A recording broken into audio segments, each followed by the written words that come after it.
Vélo Passion sur Radio Cyclo.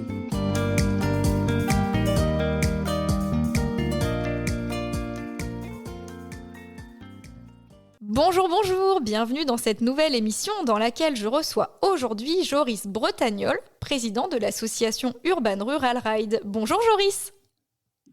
Salut, écoute, merci de m'accueillir dans ton émission. Je t'ai présenté avec ta casquette associative qui nous amène à échanger aujourd'hui, mais je me dois de compléter quand même avec quelques informations sur ton beau parcours, puisqu'à 32 ans, j'ai cru comprendre que tu faisais partie de l'équipe de France de BMX Freestyle.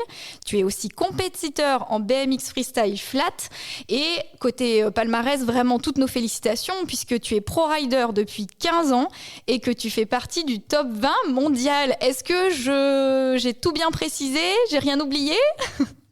Non, c'est parfait, c'est exactement ça, tu vois, et on peut rajouter, tu vois, qu'il y a 2 mois, je suis allé sur une compétition dans le Colorado, j'ai fini 3e des meilleurs américains. Oh, cool. Bravo, alors ça c'est chouette et c'est vraiment encore plus sympa de ta part de te rendre disponible aujourd'hui parce que je sais qu'avec toutes ces casquettes, tu cours en plus de pédaler pas mal. On est là aujourd'hui pour faire un focus sur ta casquette associative, puisqu'avec ton association, tu mènes tout un tas de projets. Tu vas nous parler aujourd'hui du gros événement qui arrive au mois d'avril, mais tout d'abord, est-ce que tu peux nous expliquer ce qu'est l'association et quelle est son ambition? Alors, pas de souci. Donc, l'association Urban Rural Ride, comme son nom l'indique, est d'apporter le sport urbain en milieu rural. En fait, tout à l'origine de cette association était en fait le but de créer une compétition de BMX, de flat, donc la catégorie que je fais au sol, donc c'est des figures au sol. Et en fait, on est parti sur le principe de se dire, pourquoi pas étendre ça avec un point de vue aussi culturel. Du coup, on s'est dit, pourquoi pas étendre la chose à un festival. Donc voilà, vraiment le but de l'association, c'est de montrer aux personnes qui sont en milieu rural tout le côté urbain du sport. Voilà. Ouais, un bel objectif, on adhère. Avant de parler justement du bel événement que tu prépares avec l'équipe en ce moment, est-ce que tu peux définir en quelques mots ce qu'est le BMX Freestyle? Parce qu'il y a plusieurs disciplines, tu as évoqué le flat, mais tu peux nous expliquer un petit peu? Bien sûr. Alors déjà, il faut savoir que BMX, ça veut dire Bicycle Moto X. Pour motocross, parce que croix en anglais veut dire X. En fait, c'est tout simplement des petits vélos, donc qui ont des formes de moto sans moteur finalement. Et il y a plusieurs catégories dans le freestyle. On a le BMX flat, donc la catégorie que j'ai fait, que j'ai parlé juste avant. Mais on a aussi le BMX park, donc c'est dans les skateparks, ce qu'on peut voir comme au JO cette année. Maintenant, il y a le BMX freestyle park au JO. Mm-hmm. On a le street. Donc, c'est des modules qu'on trouve dans les rues pour exécuter des figures. Donc, slider, par exemple, c'est glisser sur une barrière, etc. Et on a le BMX Dirt, c'est enchaîner des grosses sauts en terre et pendant qu'on est en l'air, faire des figures. Voilà. Merci pour ces précisions. C'est des disciplines qui ont quand même le vent en poupe. On en entend de plus en plus parler avec plaisir.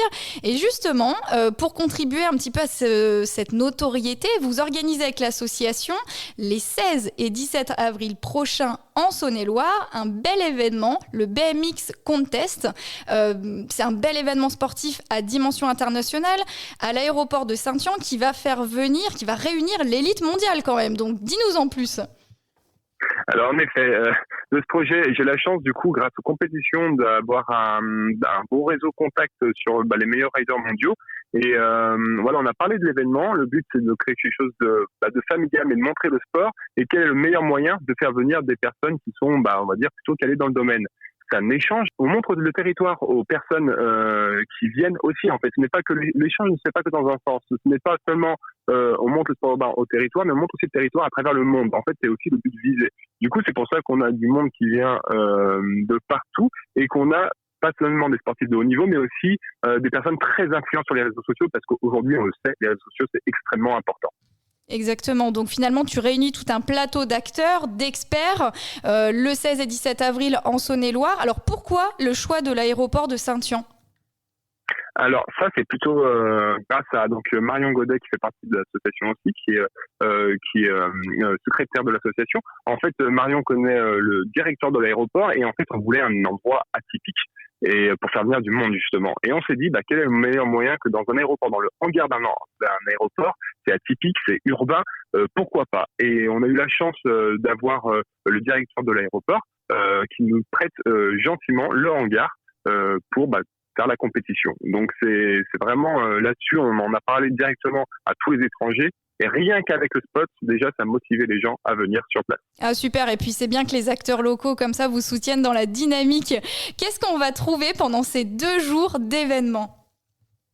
Alors, on va trouver plusieurs choses. Déjà, on va trouver donc une compétition de BMX internationale. Donc, je ne l'ai pas cité, mais on a des Brésiliens, on a des Japonais, on a des gens du monde entier, de toute l'Europe.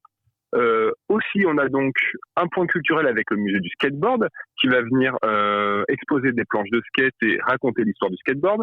On a aussi, pour rester dans l'immersion vraiment des années 80-90, les nets BMX freestyle, on a aussi une exposition old school, donc d'anciens vélos de BMX. Voilà. On a aussi une aire de rétro gaming, parce que voilà, il faut que ça parle à petits et grands, et on veut que vous restiez sur place pour profiter de tout l'événement.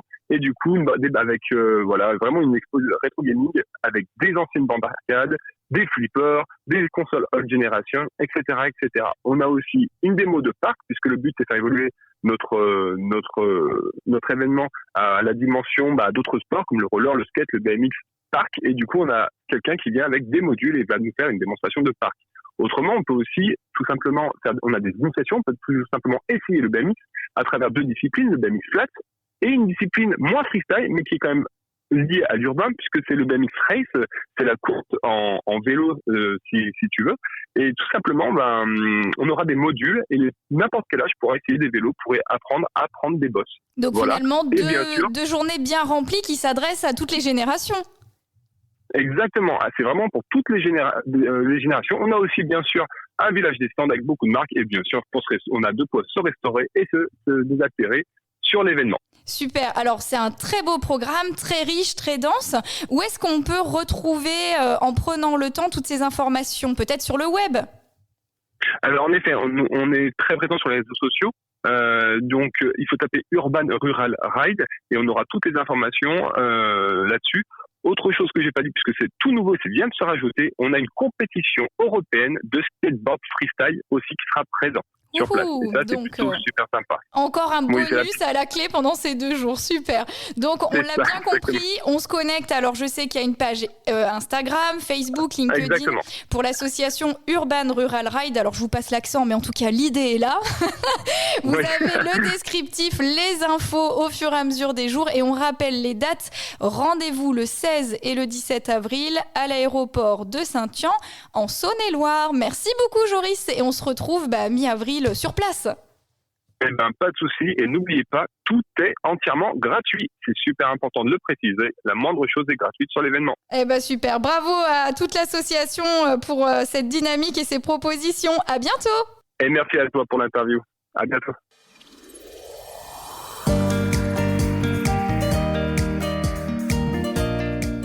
Retrouvez Vélo Passion sur Radio Cyclo.